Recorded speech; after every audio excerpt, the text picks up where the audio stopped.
Good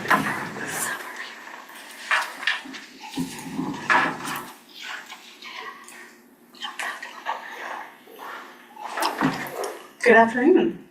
I would like to welcome everybody to this meeting, this evening's Committee of the Whole meeting. I'd like to welcome members of council, members of staff, members of the media that are joining us this evening, and everyone who's joining us virtually this evening. We will call this meeting to order and note the members present. We will begin this meeting by acknowledging that we are gathering on the land that has been inhabited by Indigenous people since time immemorial. We would like to recognize that we are gathering in the Robinson Superior Treaty Territory, and the land on which we're gathered today is the traditional territory of the Anishinaabe. Specifically, we acknowledge the neighboring community of Mishpahn First Nations, for whom we have great respect. We also recognize the contributions of all Indigenous people, including the Métis, in shaping and strengthening the community in the province of Ontario. Thank you, and of which. We'll now move on to item number 2, disclosure of pecuniary interest. Hearing and seeing none, councillors will have the opportunity to declare at any opportunity throughout the meeting. Item number 3, approval of the agenda. 3.1, approval of the agenda. May I have somebody make a motion to approve? Councillor Hatfield, Councillor Hoffman seconding. All in favor? Carried. There are no delegations or presentations, so we will move on to adoption of minutes. 5.1, Committee of the Whole meeting, Tuesday, April 15th, 2025. May I please have someone make a motion to approve? Councillor Cannon, seconded by Councillor Hoffman. All in favor? Carried. There is no business arising out of previous meeting, so we will move on to item number 7, monthly reports. There are 5 monthly reports for review and consideration by council this evening, as we have done in previous meetings in our usual practice. I'll ask council if they have any questions based on the information received. Oh, you want to start with me? Okay. I have several questions. One, okay. Go ahead, councillor. Kevin, I'd like to start with you. I see our dealership on 3rd Avenue is becoming quite large. There's now 9 vehicles in the yard and 2 trailers. Do you have an address in which I Well, can? that's the same one that we've been challenged with several times, but I'm just updating you on, Okay, because Bob Boyd and I always are amazed at how big the dealership is getting. okay. You were away at meetings, Kevin, for fire? Yes. Does it ever, I don't know if it's in the best interest of council, but bringing somebody with you, like somebody moving up the ladder, it's just so, I hate to see you go alone and all those things, but I'd like to see some more firemen go. Is that a good idea? So the meetings that I go to is more for leadership or officers, not so much firemen, unless they're moving up in the organization, but there's just so many seats to be available. Not saying that in the past I have brought additional people. It depends on the year and the situation that the individuals are in. So you do consider that? Okay, that's good. Okay, I got that. Okay, the new addition that is going on Superior, I'm sure you've heard an awful lot about that. What I don't understand is, in our front yards, we can only have a 6-foot fence, and, you know, we're not allowed to block it or anything. I remember when we put our fence up, you said we had to put it back a little bit because coming around the corner, they had to see. Now, this house has got to be 25 feet high. So if you remember, there was a public meeting on a variance to have that addition put on. So we went through the process. You mean we allowed 25 feet high? Yeah. I can't believe we were that, that's, But Councillor, I'll just ask that we refrain from asking questions about specific items. I think if there are general in nature or if they're specifically in the report. They are, well. How am I supposed to find out these answers if I don't ask? Anyway, well, you told me so. I'm disappointed. Do you have any idea how many short-term rentals we have? As far as I know, 15. As far as you know, 15, okay. Now, okay, that's all the questions for you. And Maury, I think you could probably answer these. We're for Dan Beach.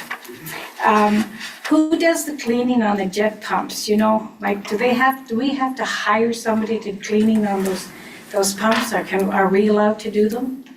I don't know the answer to that, so I'll have to get back to you. Yeah, okay, I was just wondering. Is that the jet fuel pumps? Yeah.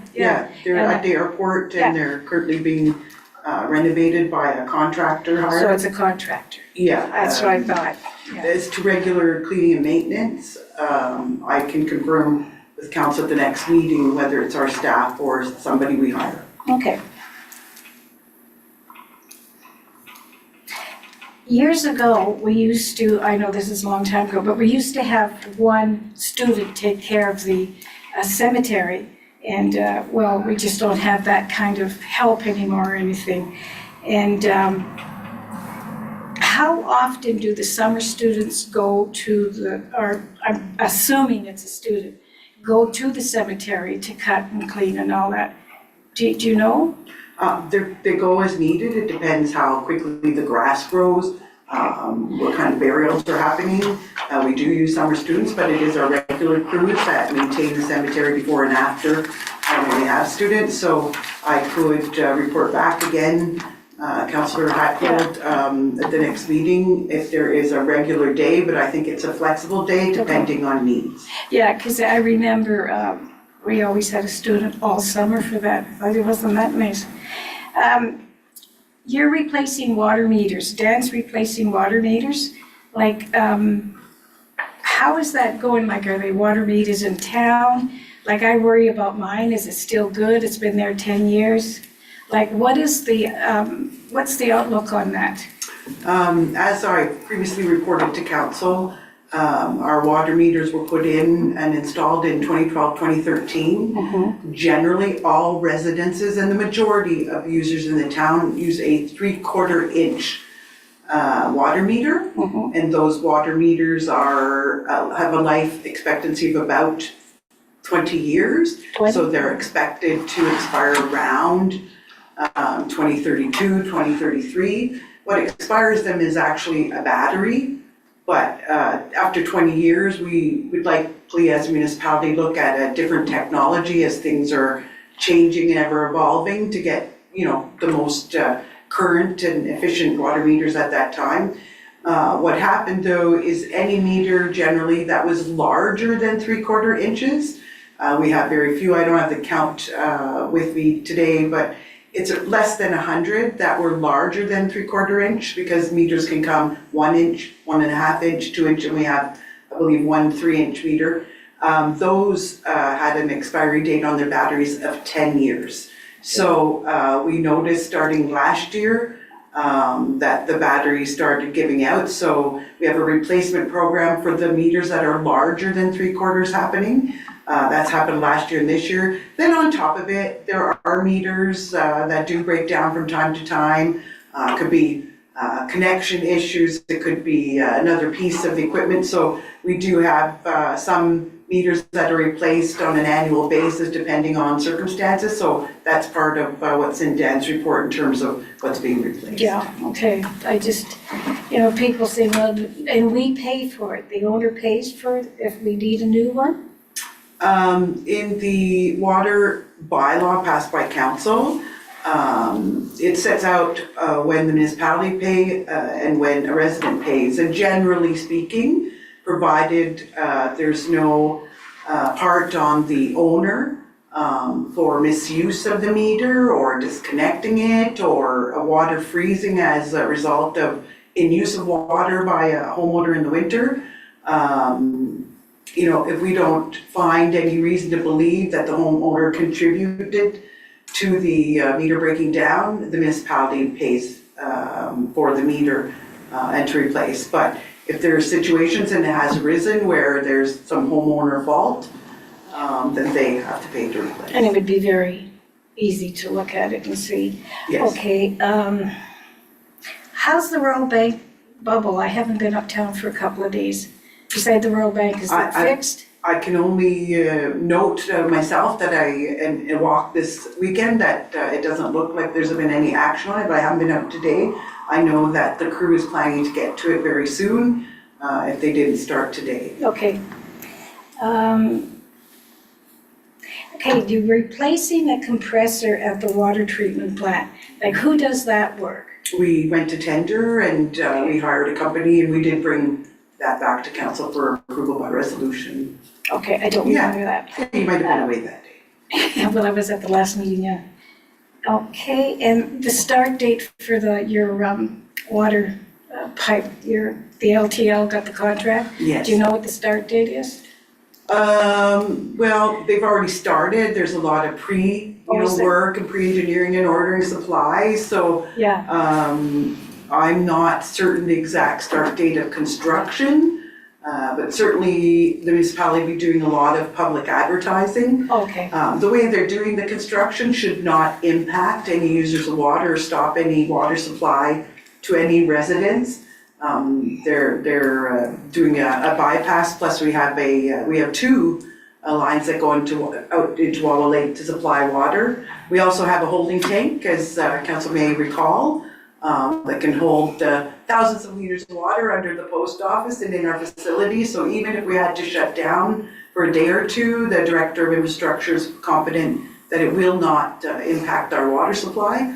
But we will be doing a lot of advertising to the community, letting them know as construction starts. That's about all I can say. If there's other details, I'll have to get back to you. I just wanted to know if anything had started.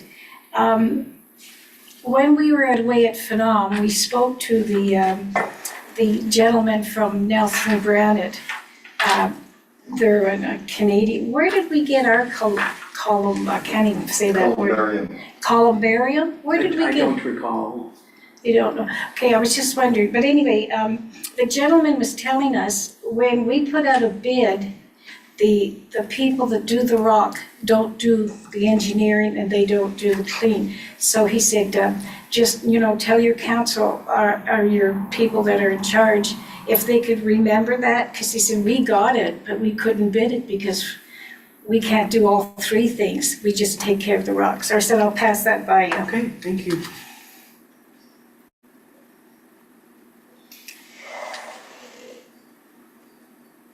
Okay, how far now, Maury, you probably know this, the Harbor Road, how far are we cleaning the Harbor Road to? Because they have more of the road now, First Nation. Like I'm thinking, we used to go right to the Harbor. the harbor, yeah. And like, do you know now, are we gonna stop, or are we still gonna go to the harbor? It's business as usual. It is our road under municipal okay. and provincial legislation, so we're still maintaining the road to what I call the Y, but to the gate of the private property owned by Superior Aggregates, up to that intersection, as we always have for Okay, yeah. decades. I just didn't know You what- may be recalling that we gave a report to council at the last council meeting, that Michipicoten First Nation is looking to put some of their properties into additions to their reserve. And so we've advised Michipicoten, council sanctioned a letter to go to Michipicoten saying we support the additions to reserve process, but do want to meet and negotiate and collaborate with Michipicoten to make sure that that public road is maintained and stays in under the responsibility of the municipality, because to have that added to the reserve holdings would not permit the municipality to enter the property, but that road provides access to private property owners that the municipality has a liability to ensure that other property owners have access to the property and are landlocked. So I think that's a process that will be ongoing for several months. Oh, it's being So looked at. nothing's changing in 2025 for certain. Okay, And the process from the federal government legislation ensures that in any additions to reserve, that no properties are landlocked within the municipality. So I believe that we will work with Mitchell Cotton in an amicable way to resolve the issue to ensure that the road is maintained and in the municipality's responsibility. sometimes when you're sitting there at home and you think, who's going to be responsible? So I come out and ask because I didn't know. Okay, Alex now, thank you. Oh, and Alex, you must be disappointed in the beach. Like, I had some women, Dorothy Egan and a few others, and I went down, I don't know if I can do the cleanup there. There's, the swells or whatever, the garbage in them, and I don't understand why people do that. Like, how are you gonna be able to get that looking good again? So, a couple different ways. Unfortunately, what happens is it's very much up to the wind direction when the ice breaks. And this year we had all the wind come onto shore when the ice broke, so that Okay. piled a bunch of stuff up there. So two things on that. The first one is for all the sticks and all the stuff on the beach itself. We took our large blue tractor there because we've got a big rake on the back of it. And we spent a morning there just raking everything up and taking everything away. So that was a chunk of it. There is still litter in the bioswales. That is, believe it or not, somewhat of a positive thing. It means those things are working as intended because they're capturing litter before it goes out into the lake and into our drinking water. That you have to do by hand. There's no nice way about it. So we opened up and fixed all the safety critical things on the boardwalk. We had some broken roads, things like that. So in the coming weeks, we'll be sending our staff there to pick up the bioswales and make them look nice. And honestly, in probably about a month or so, when it stops snowing outside, then we'll see a bunch of greenery in there, and it'll look a lot nicer. Yeah. And if you guys are gonna do that, maybe, girls, we could go down. I mean, it's no big deal if we go down and pick the weeds and stuff. But I got discouraged when I looked at them, I said, I don't think I can do that work. Oh, that's good. So if you guys do it, if you see some old ladies there, we'll be fine.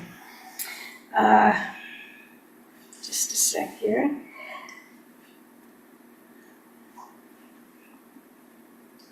Oh, the murals, when are they going up? The mural is expected to be painted the last week of June to be unveiled for July 1st Canada Day. Oh, good.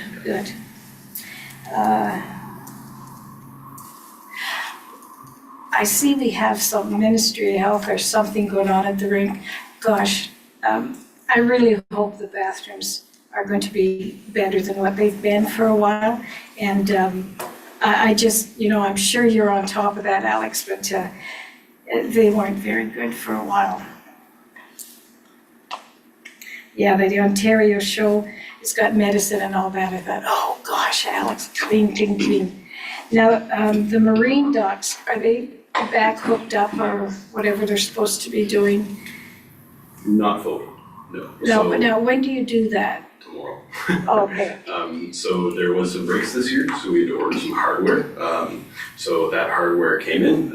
It's something that I need help from the infrastructure crew because we don't necessarily have heavy Okay. equipment to move around some things.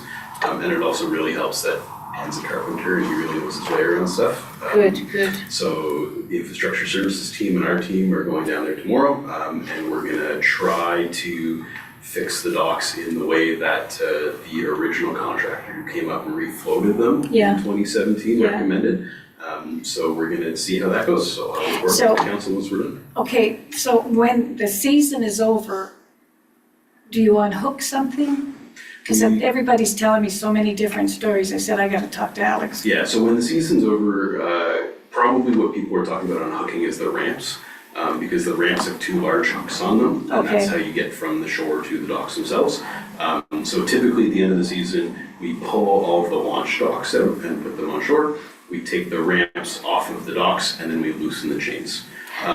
This year the chains weren't loosened or, The chains were loosened this year. oh, were they?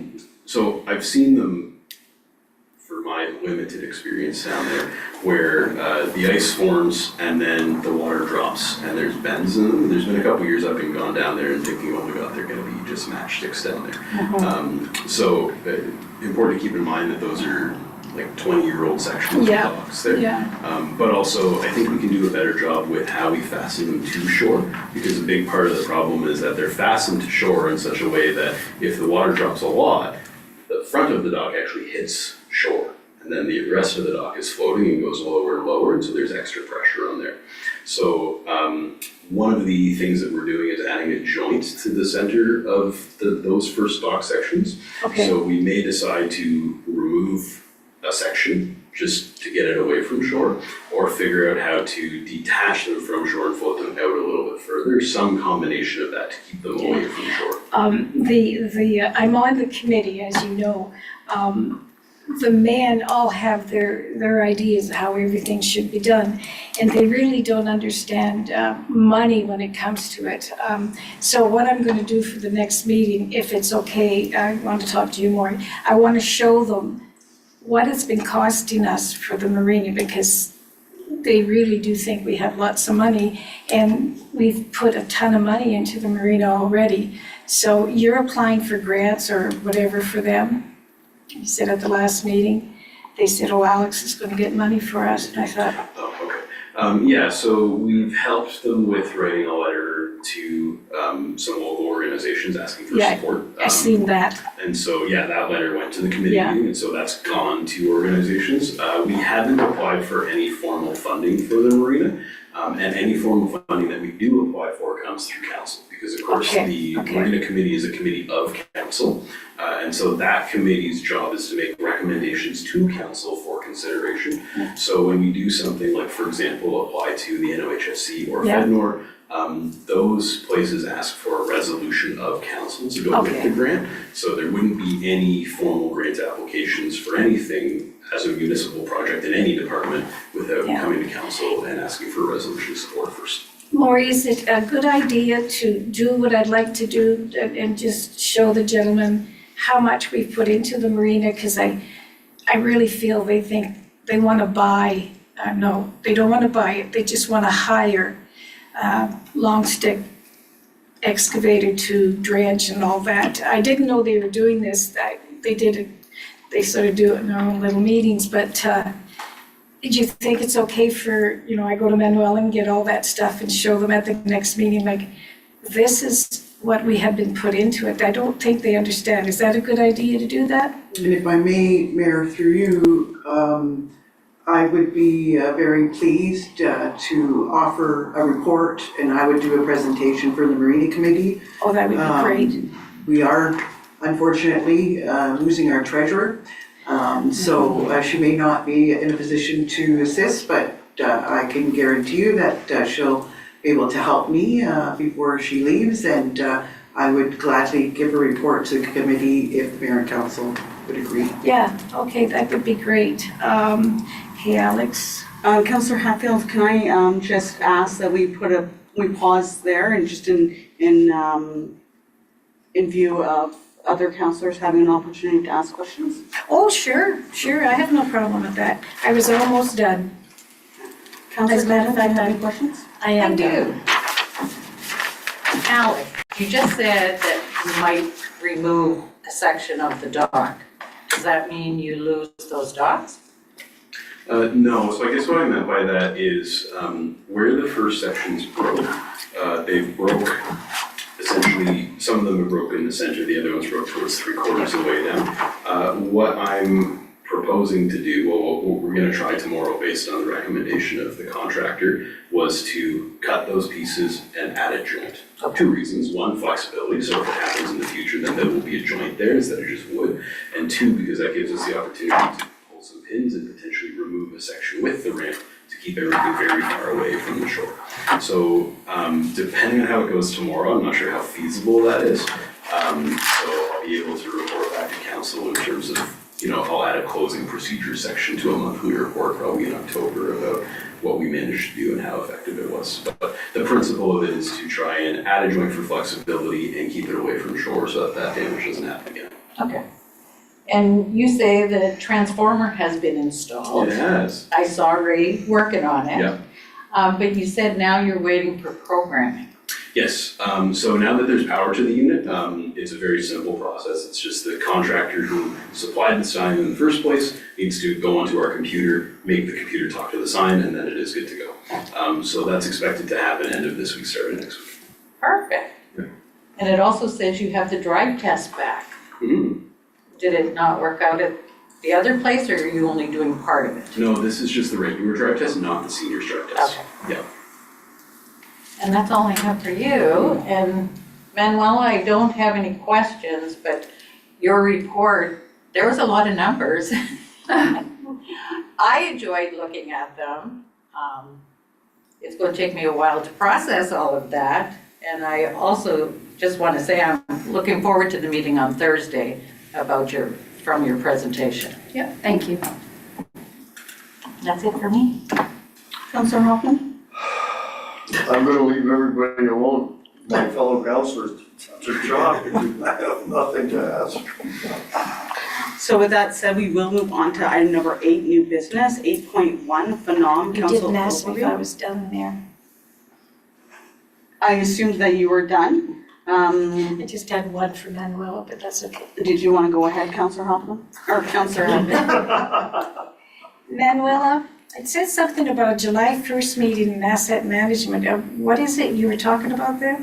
Okay, so July 1st is the deadline for the next update of the asset management plan, but we are having a meeting on this Thursday evening regarding what's required for that plan. I'm done, thank you. Thank you. Could I suggest something? Sure. Maybe because, I have always got too many questions, but like if I start with Kevin, everybody goes through. Then I can go to, is that a good idea? Then everybody gets their questions in and I don't drown everybody. Do you understand what I'm trying to say? I feel like we did a good job. You had asked almost all your questions, but I will remind all of council just to review all of the decisions that we have made, and make sure that we're prepared and that we've all done our work prior to Yeah, council meetings. sometimes when I read something, it doesn't always necessarily, I have to have somebody say, no, this is what it means. Okay, perfect. So we will move on to item number 8, new business, 8.1, Phenom Council overview, and I believe that's, you're up again, Councillor Hatfield.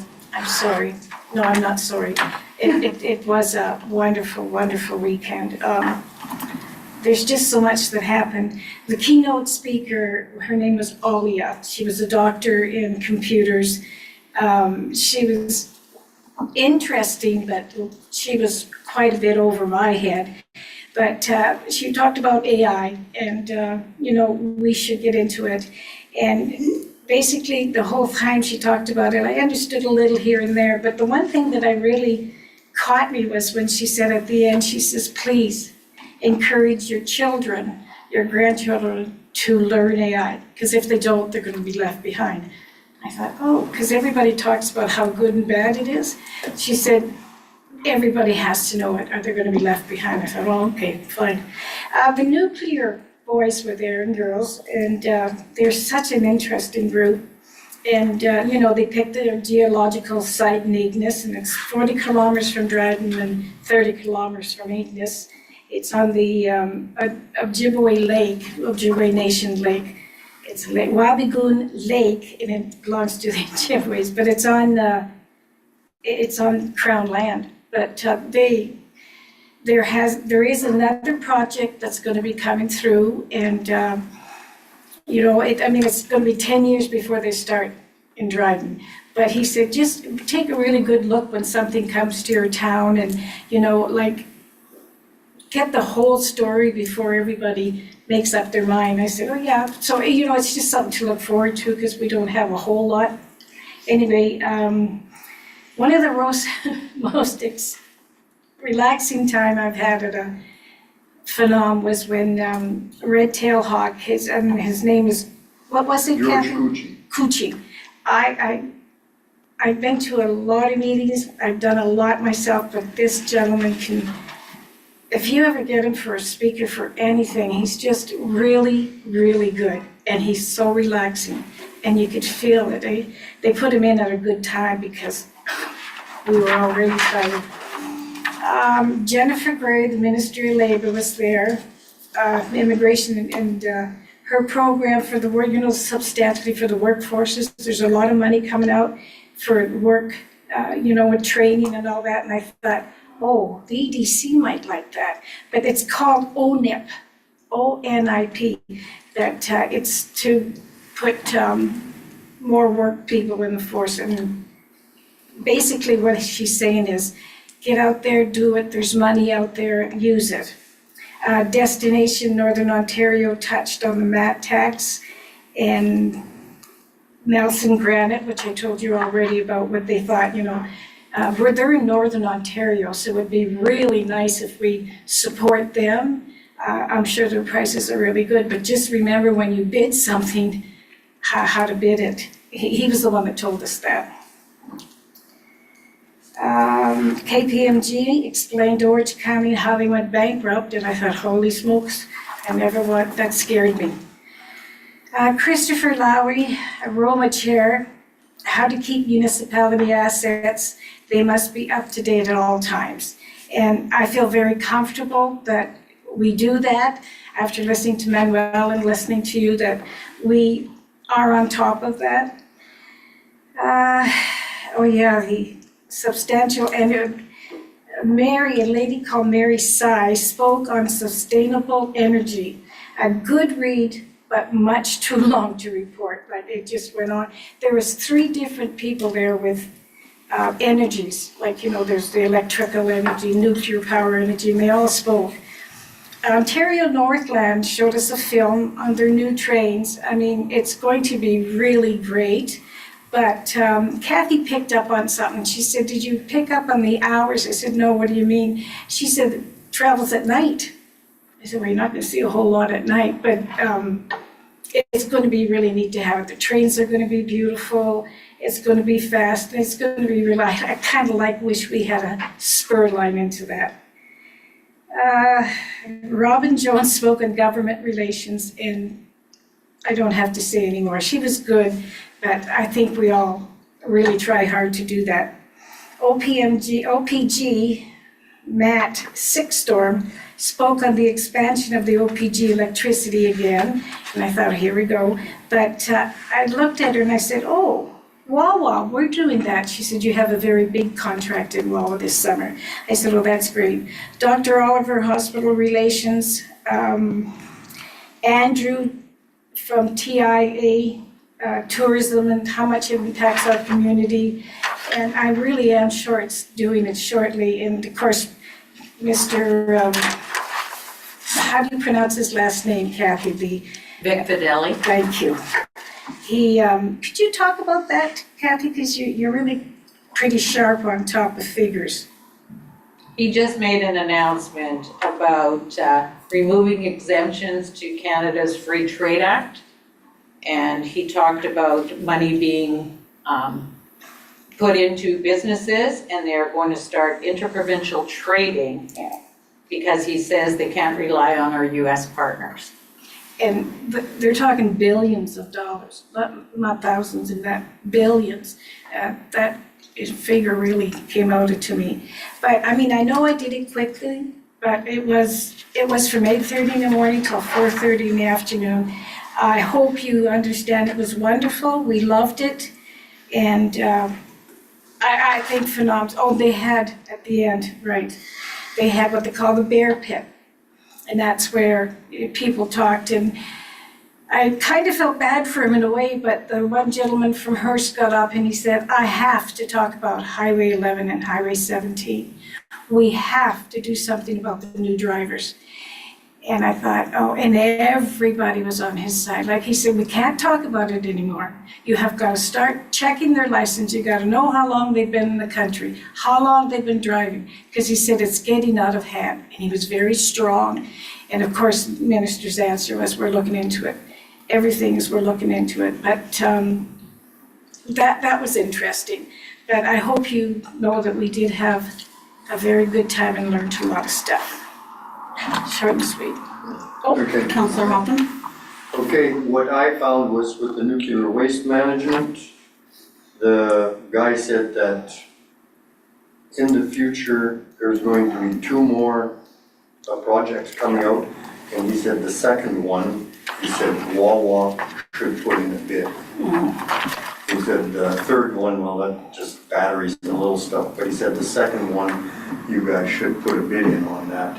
And the Ontario Northland, the startup date for that train is supposed to be, that's between Cochrane and Toronto, is supposed to be next year, possibly at the next Phenom conference, it might be running. And then the hydroelectric project, well, that was, it's already in the works, it's a Porcupine Wawa line, supposed to be completed by 2030. And the woman said, well, they're still doing their groundwork. And I said, this is supposed to be done by 2030. They'll be done. And then with the transportation, the Minister of Transportation said they are hiring 40 new, I think these are MTO officers to patrol, I think, our northern highways, 4 new drivers. The Perry Sound Link, that's still not 4-laned. He said they're still negotiating with 2 First Nations, but when that is done, construction will begin on that last link. And then in mining, I'm sure I heard that right there, government is talking about fast-tracking permits for mines. I forgot that. And that might help some of the mines around here. So that was what I took away from that. We were all listening very well. Councillor Cannon, did you have anything to round out the conversation? No, it was very informative. I was disappointed at the bear pit, because not a lot of people got to ask questions, because there were so many questions. And the Minister of Transportation, what I took away from that, the first time I went to Phenom 3 years ago, they were talking about the 2+1 highway. Well, it still has not, they don't have a date for that to start, but they're already talking about expanding it. And it's like, well, how can you expand it if you haven't started the first one? So hopefully at some point in time, they will do the 2+1 highway. Because to me, it's one of the solutions instead of, when we can't go 4 lanes, at least that's a solution that might save lives. There was a big announcement on that today, Kathy. So I'll just, I'll thank you very much for the information, for the verbal report. I did receive a number of resolutions that were passed by Phenom that I wanted to share with council. President Danny Whelan did forward them that were, that I think that are worth mentioning because they are very important to the municipality, and they were missed in the, not missed, but they were not mentioned in the report. So resolution, there was 5 different resolutions that came out of Phenom. So one was increase in provincial share for mandated public health programs. So Phenom will be asking for the province to undertake a review of the funding approach for local public health agencies, which would certainly have a direct impact to the municipality and certainly our budget, as we have we pay an annual levy for the public health agencies. The second resolution that was passed was regarding policing costs for all communities. So that's extremely important, as we had, I think Manuela could provide me specific costs, but I think just under 3%, about 28% rise in our policing costs this year if it were not for the one-time grant. So that was extremely important. So that resolution was passed, and we did provide a letter to Phenom to advocate on behalf of the municipality. The provincial municipal fiscal review, that was the third resolution that was passed. And that certainly feeds into the OPP and the policing costs for all communities. The provincial municipal fiscal review framework is broken, and that definitely needs to be reviewed. If municipalities are going to continue to pass budgets, our taxpayers, our ratepayers, can't be continually downloaded these significant costs for provincial costs. The fourth resolution that was passed was expand extended producer responsibilities to the ICI sector. So this talks about blue box producers are fully accountable and responsible for their products and packaging. This I really wanted to make a note of because it's time and time again, our citizens are standing up and they're asking the municipality to introduce recycling. And the last quote that we have received was just shy of $1 million, and it's certainly not something that we can implement without extending producer responsibility. So again, this is something that's really important, and we applaud Phenom for passing this resolution because this is something that we have heard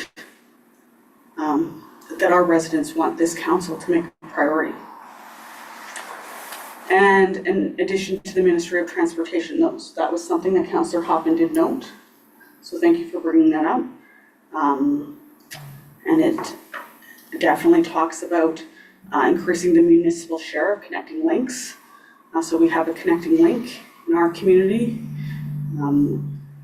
increasing funding because it has become prohibited for all communities, including the municipality of Wawa. And this is yet another example of where it's prohibitive, where the provincial municipal framework is costing our residents money that we cannot afford.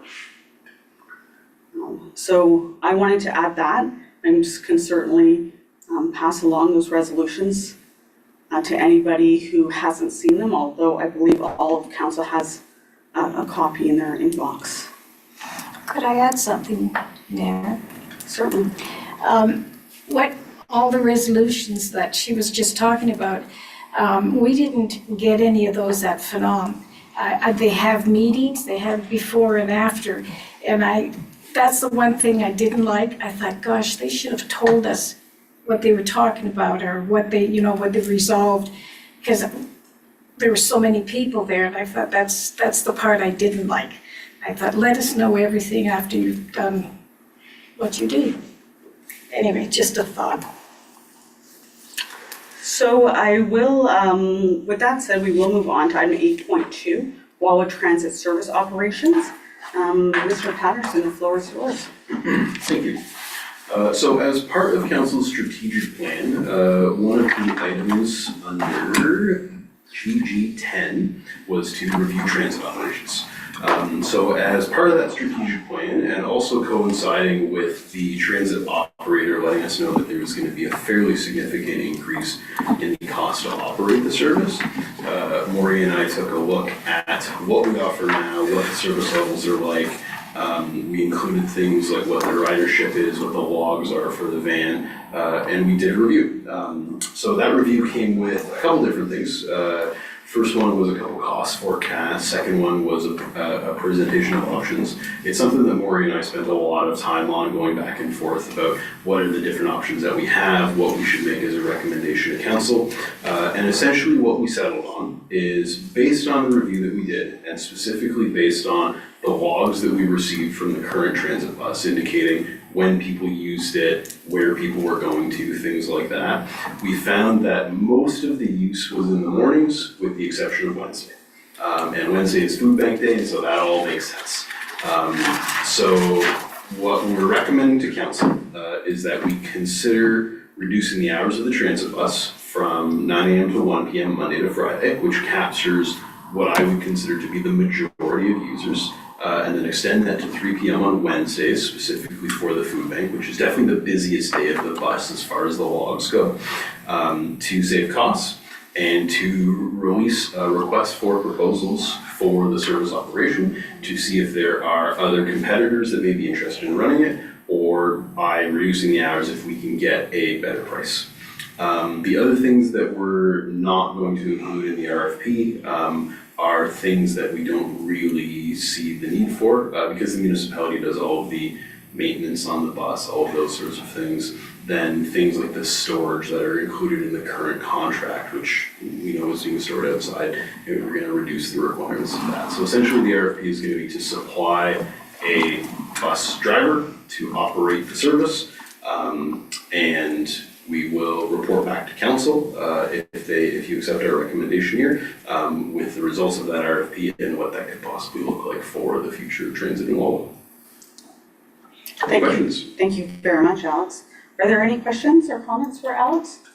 Just from the age-friendly committee, I think they're hoping that you might be able to split the shift or something, because they're from in the afternoon from, say, when the old folks are getting out of the exercise classes or leaving the thing down here, or that they could be picked up, you know? So, but other than that, the age-friendly committee was, yes, they're positive to what you guys are planning. Councillor Hatfield, do you have any questions or comments? No. Councillor Kenny? I agree with what you're recommending, and possibly, you said possibly including in-house operation. I'd like to see a report on the cost for that too. But I agree. I think we should go forward, and the hours, I mean, you looked at it to see when most people were taking the bus. And for now, I mean, you gotta save costs somewhere. If the bus is just sitting there, then it's not making any money, so I agree with you. Thank you. As a previous user of the Wallowa Transit bus, I absolutely love the bus. And I really am glad to hear that Councillor Hoffman reached out to the age-friendly committee. If it doesn't make any sense for us to be running the bus if people aren't utilizing the service. I'd like to see us have a provision that if somebody needs it for an event, then we can certainly do that. And I think if we are bringing the service in-house, then we'll have that control. Or if we do decide to go with a subcontractor, an outside vendor, so long as we have that provision that they're flexible, that they can offer those flexible terms, I think that it's, that it's so great that we're looking for these type of efficiencies. So I think I certainly hear the council's in alignment with the recommendation that's received tonight. So thank you very much, Alex. Very good, thank you. So we will move on to the mural warranty and contract.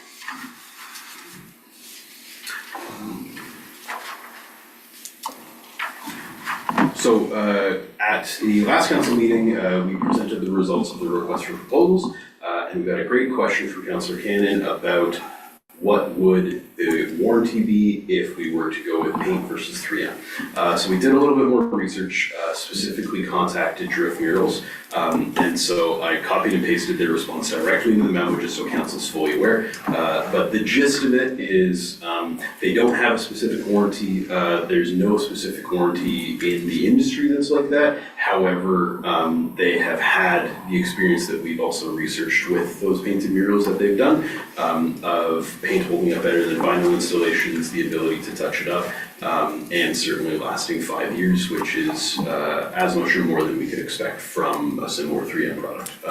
So I just wanted to get back to council, based on the response that they gave, as well as the research that we did, we're confident that this is going to be a suitable approach for the mural.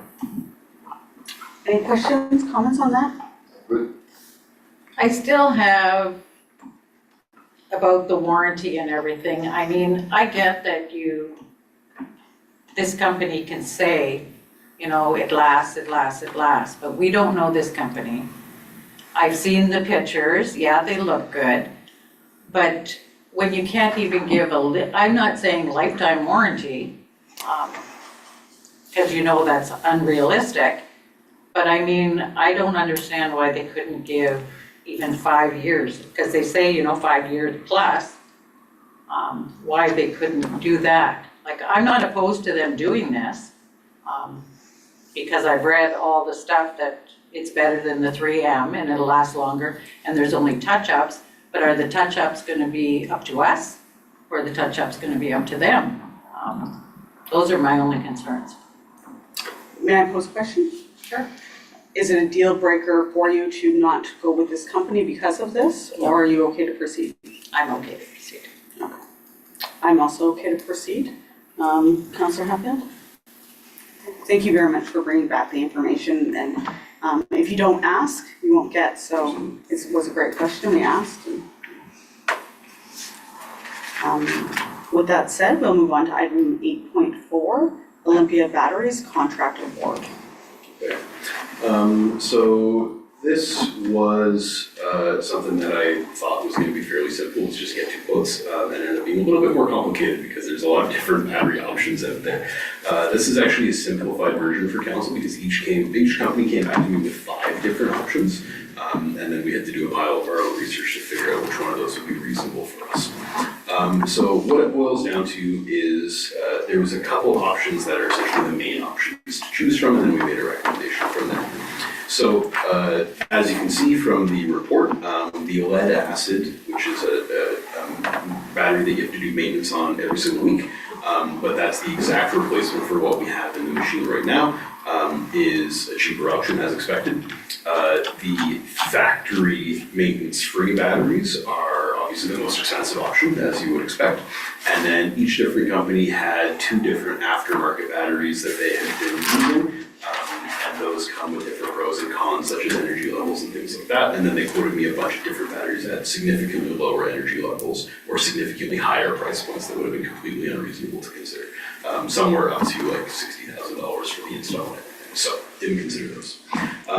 So what we have done is we've done a quick review of those options. We have considered in those options the expense of transporting the machine down to the factory in Elmira versus having a third party who was a previous factory employee come up and do the maintenance, as well as some of the considerations between a lead acid battery in terms of the lifespan of a lead acid battery, the cost to continue to maintain those versus installing a maintenance-free option. And specifically to an additional consideration, which was that the gas detection and venting system at the community center is essentially past its lifespan, and we were having some problems already with acid in the air and things like that wasn't being vented properly that we'd have to consider when going with a lead acid solution. So of all of those things, our recommendation is to go with CIT for the DECA maintenance-free batteries, which is the aftermarket option. We felt that that was the best balance between maintenance requirement, the amount of power and charge that the battery can contain, as well as the transportation and essentially the savings of that. Like we discussed before at council, one of the questions that I got from Councillor Hoffman is, why does it matter what Marathon is doing when coming up here? We were able to achieve some significant transportation cost savings because CIT has managed to create a route with Marathon and Timmins and us to kind of do a circle of the north, and so that saved us a couple $1,000s on transportation, which we feel is quite significant.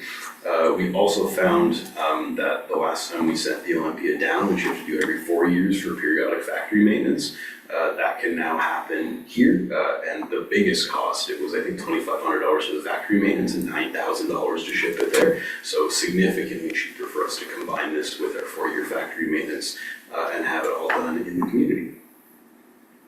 Awesome, thank you very much, Alex. Questions, comments from council? Sounds good. Sounds good. No questions. Great. Council is aligned with the recommendation contained in the report. Thank you. We will move on to 8.5, CAO memo, cemetery bylaw and schedule of fees. Maureen, please go ahead. Thank you, Mayor and Council. As outlined in my memo to Council, we have a cemetery bylaw, and that cemetery bylaw is actually regulated by the Bereavement Authority of Ontario. and requires their approval. The last time we updated our bylaw, and it was a substantial update, was 2019. It took 1 year for that bylaw to receive the authority's approval. Today, they're saying approximately 6-month waiting list. But in our discussions with them, their recommendation is to remove all specific references in the cemetery bylaw that have a dollar amount attached to it. So for a plot in our existing bylaw, we have $400, or we have an amount. So what we present to council tonight is a revised bylaw that removes all references to a dollar amount and instead replaces as per schedule of fees. So this doesn't require us to go back to the Bereavement Authority every time we make a small change to the bylaw. It was their recommendation, and because essentially we needed to have council put in a price now for our niche purchases in our columbarium that was not included in our cemetery bylaw, and we'd like to start to sell those additional services. That needed to be added. So it made sense at this time to present council a bylaw that removes the fees, adds all the fees now into our schedule of fees with the new addition of the niches and other services. So basically, we did a lot of research, and by we, I mean Tiffany Brant, who manages the cemetery for us. And she did a survey of other communities, and what became very apparent in our research is that we hadn't raised the fees for a considerable amount of time, over 15 years, and we were way below other comparable cemetery prices. So we are recommending to bring the fees more in line with today's cost, and essentially it's necessary. As council's heard from staff before, we need to make sure that we are sustaining our cemetery, not just today, but into the future. I know the columbarium cost about $60,000. We need to recoup those costs so we can, build a new one for the future. So this is all about making sure that we try to make sure that we're covering some of the costs of operating the cemetery so we can ensure it lasts for the long term. I would just add to finalize that with the consultations with the Bereavement Authority, they advised us that council can make minor amendments to the bylaw, like the removing of fees, without requiring their approval, but anything else requires their approval. So I present to council that there are other things that staff would like to update in the bylaw and some changes to be made, but those would not be considered minor in nature. So we will come back to council in the fall with an updated cemetery bylaw and then have to look for the Bereavement Authority's approval on that. So this is a presentation and then following on the regular meeting tonight, because there has been a demand and we do have a waiting list for people who would like to purchase niches. We're asking council to consider passing a new schedule of fees with the cemetery fees included at the regular meeting following this meeting, as well as the cemetery bylaw removing, again, the references to the actual dollar figure, instead replacing with as per schedule of fees. Thank you. Thank you very much, Maury. I do not have any questions and am aligned with your recommendation. Are there any other, I see no other questions?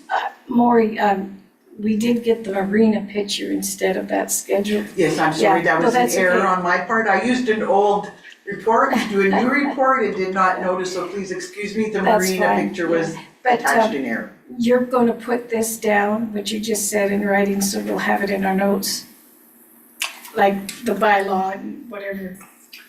It's on the regular meeting following, so it's the cemetery it's on there? bylaws there and the schedule of fees with the new fees. Okay, that's good, because I didn't see that. Thank you. Okay. So hearing no opposition, council is aligned and we will address this on the regular agenda following. Okay. So item number 9, 10, and 11. There are no items noted. Item number 12, next meeting date, Tuesday, June 3rd, 2025. Item number 13, adjournment. 13.1, close of meeting. May I please have somebody make a motion to close? Councillor Hoffman, seconded by Councillor Kennan. All in favor? Carried. We'll now take a minute just to move over to our regular council agenda. When you miss 2 meetings, you miss a lot of different things.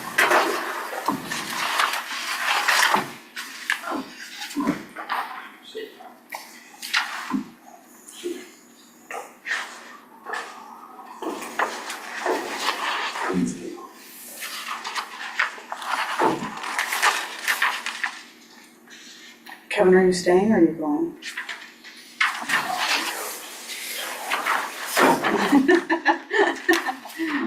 You're more than welcome to stay. Yeah, I know. Have a good night. Thank you. Night, Kevin. So Kevin's amendment, all I have to do is go back and look at what we just said. I didn't realize we said 25 feet was okay. Oh, well, yeah. So I'd like to welcome everybody to the regular council meeting agenda. Or regular council meeting. And we will call this meeting to order and note the members present at 7:31 PM. Item number 2, disclosure of pecuniary interest. Hearing and seeing none, please note that members of council can declare at any time throughout the meeting. Item number 3, approval of agenda. 3.1, approval of the agenda. Moved by Councillor Hoffman, seconded by Councillor Cannon, resolved that the agenda for the regular meeting of council scheduled for Tuesday, May 20th, 2025 be approved as presented. All in favor? Carried. There are many announcements and giving of notice on the agenda. I encourage people to take a look. Are there any members of council that would like to make an announcement this evening? No. Wonderful, then we'll move on to item number 6, adoption of minutes. 6.1, adoption of minutes, regular council meeting Tuesday, April 15th, 2025. Public meeting Tuesday, April 15th, 2025. Moved by Councillor Cannon, seconded by Councillor Hoffman, resolved that the following minutes of the meetings of council be adopted as presented. Minutes of a regular meeting of council held on Tuesday, April 15th, 2025, as contained on pages 1 to 7 inclusive of the minute book, and minutes of a public meeting of council held on Tuesday, April 15th, 2025, as contained on pages 1 to 3 inclusive of the minute book. All in favor? Carried. Item number 7, correspondence. There's a lot of correspondence this evening, Maureen. Is there anything that you would like to bring to our attention? And please make note of item 7.2. Yes, as council can see, we received several copies of resolutions sent to mayor and council regarding the strong mayor powers passed by the provincial government.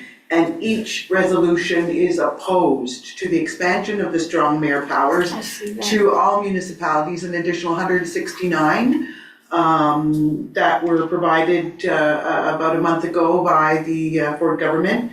Essentially, for council's information, what we understand from the legislation that the strong mayor powers were given to any council that had a council size greater than 6 persons. So that's why Wawa was not included in the legislation as a municipality to receive those mayor powers. But other municipalities right around us have been if they had a minimum of 6 members of council. So each correspondence sent to council basically expressing their opposition is summarized in a resolution that we put forward to council under new business. And we ask council to join your member municipalities and the voice of the majority of Ontario municipalities in expressing your opposition to the legislation as well. There's other correspondence of note would be an invitation that council received, just to remind council, the Family Color Run celebrating Pride is on June 14th. It goes from 11:30 to 2 p.m. at Wawa Beachfront. Councillor Hoffman helped to lead that walk last year. Families are encouraged to run, walk, or jog along the boardwalk. And they ask you to wear a white t-shirt because you may be sprayed with colors during that run. So all of council is invited on June 14th. There are some other items of note. Phenom did send the municipality a media release regarding the 2025 provincial budget. Essentially, Phenom is speaking favorably of the budget and what it offers in many areas, but does send a letter to the provincial government saying that there should be more in the budget in terms of support for Northern Ontario specifically, whether that be funding for the Highway 11 improvements, and getting more inspectors on the job, or to make sure that a fair share of funding is coming through programs that support the North, like, as the mayor said, excuse me, helping with our healthcare costs, our DSAB costs, for all those costs that Northern Ontario municipalities are having a challenge facing. And staff will summarize that budget for council at the next meeting, along with a summary of what staff has researched so far as what council can expect as affecting the budget due to the impact of the tariffs that have been imposed. So we will report to council at an upcoming meeting with more details about that, so council understands how the budget and tariffs will affect the short and long-term outlook for the municipality. I think that's all I would mention, other than Mayor, if you would permit me, under notice of meetings, I just wanted to make note to council, and for those listening, that we do have a special council meeting on this Thursday. We did ask for a start time at 6 p.m.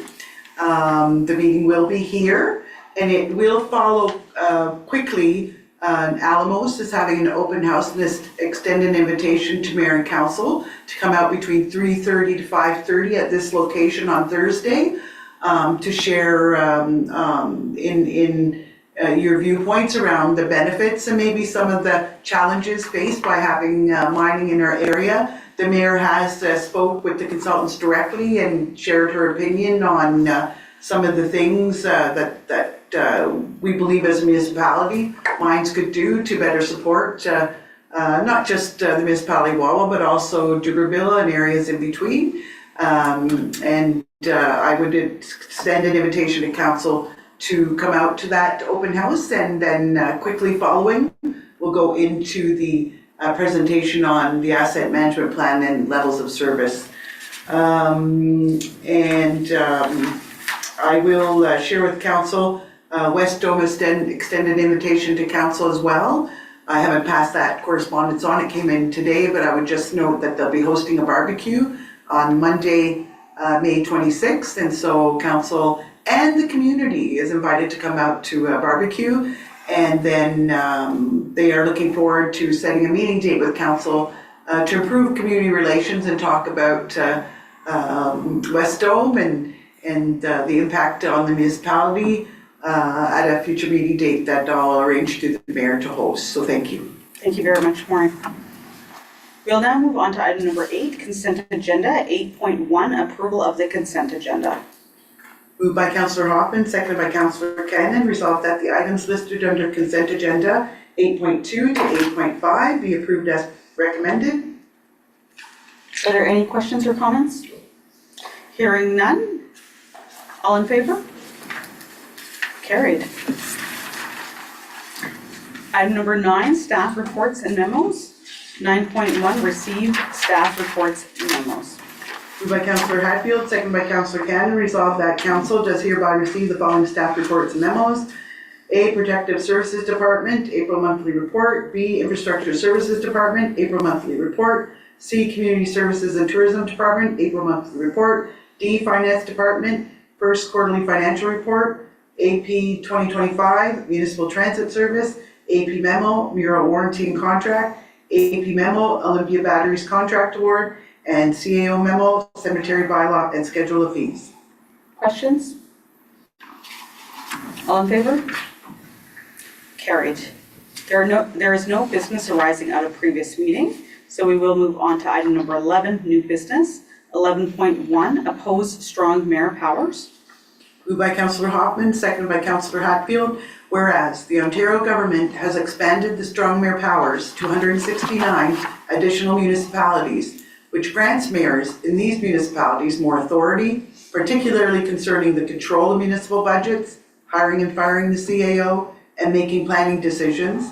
And whereas this proposal has raised significant concerns regarding the centralization of power, erosion of a local democracy, reduced accountability, and the potential for the abuse of power, and whereas the expansion of strong mayor powers undermines the collaborative nature of municipal governance and diminishes the role of elected municipal councillors in representing the diverse interests of the community, and whereas concerns have been raised about the negative impacts on public trust, democratic participation, and municipal decision-making processes if mayors are able to bypass council decisions without adequate consultation or oversight. Now therefore be it resolved that Council of the Municipality Wawa opposes the strong mayor powers, and that the council formally expresses its opposition to the Ontario government's expansion of the strong mayor powers to preserve local democracy, transparency, and accountability. Further be it resolved that a copy of this motion be forwarded to the Ontario Premier, the Minister of Municipal Affairs and Housing, MPP Doug Downey, the Association of Municipalities of Ontario, BNOM, and the MPP for Algoma Kapuskasing for further action.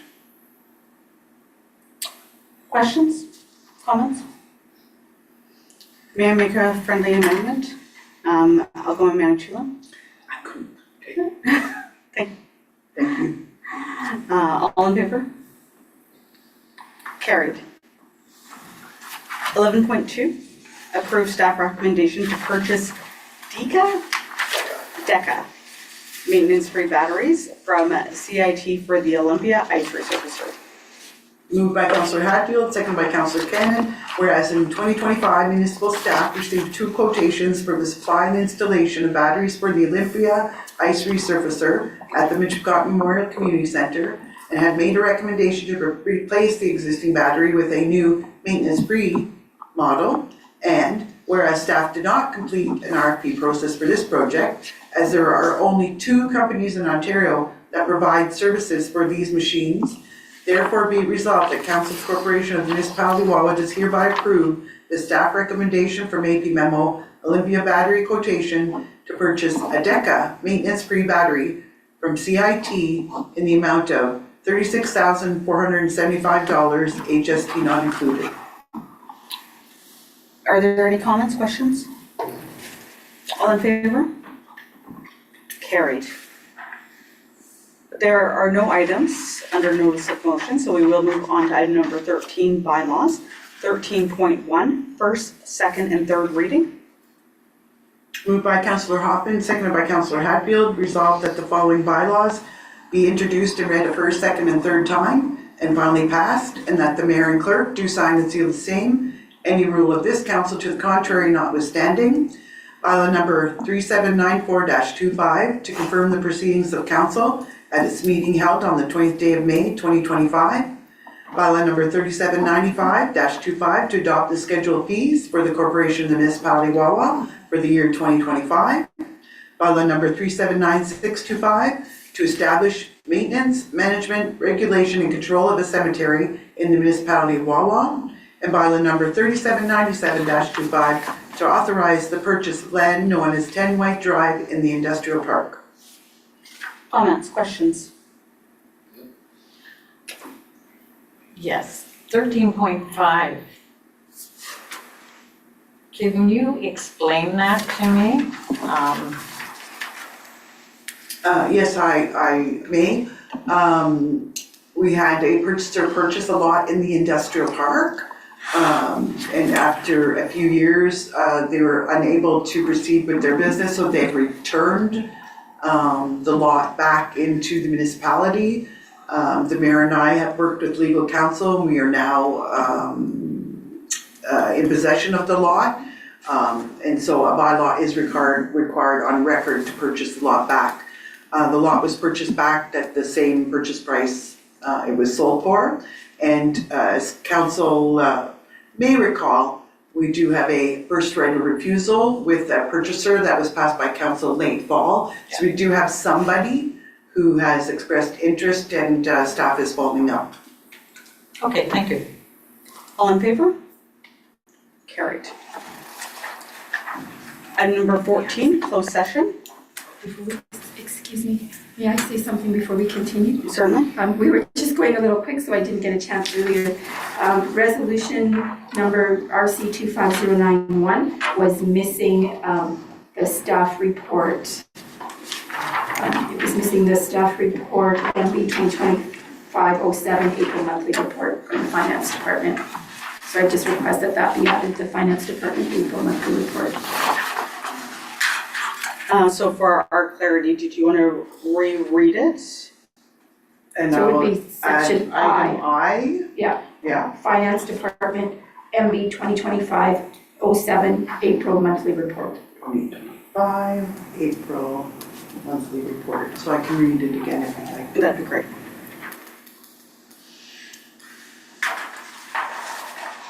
Moved by Councillor Hatfield, second by Councillor Cannon, resolved that council does hereby receive the following staff reports memos. A, Protective Services Department, April monthly report. Infrastructure Services Department, April monthly report. C, Community Services and Tourism Department, April monthly report. Finance Department, MB 2025, first quarterly financial report. AP 2025, Municipal Transit Service. AP memo, Mural Warranty and Contract. AP memo, Olympia Batteries Contract Award. CAO memo, Cemetery Bylaw and Schedule Fees. And Finance Department, MB 2025, April monthly report. All in favor? Carried. Thank you very much, Manuel, for bringing that to our attention. Item number 14, closed session, 14.1, moving into closed session.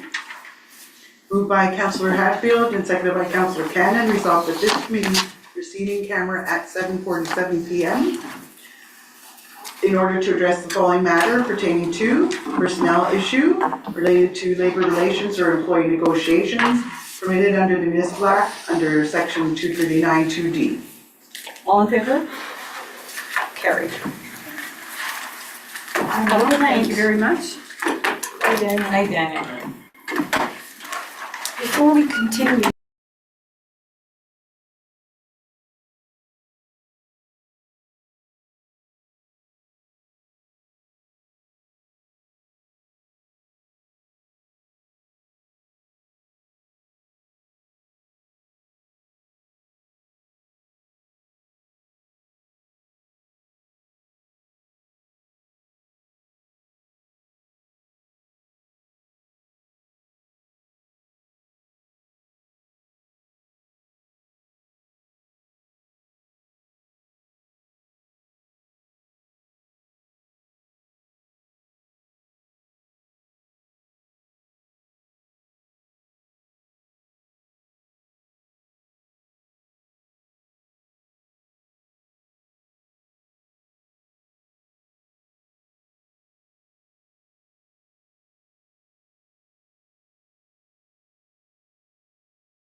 Item number 15, return to open session. 15.1, return to open session. Moved by Councillor Cannon, seconded by Councillor Hatfield, resolved that council resume to the open meeting session at 8:30 PM. All in favor? Carried. Item number 16, business arising from closed session. There is none. 17, next meeting date, Tuesday, June 3rd, 2025. Item number 18, adjournment. 18.1, close of meeting. Moved by Councillor Hatfield, seconded by Councillor Hoffman, resolved that the meeting closed at 8:31 PM. All in favor? Carried. Thank you very much. Have a great night.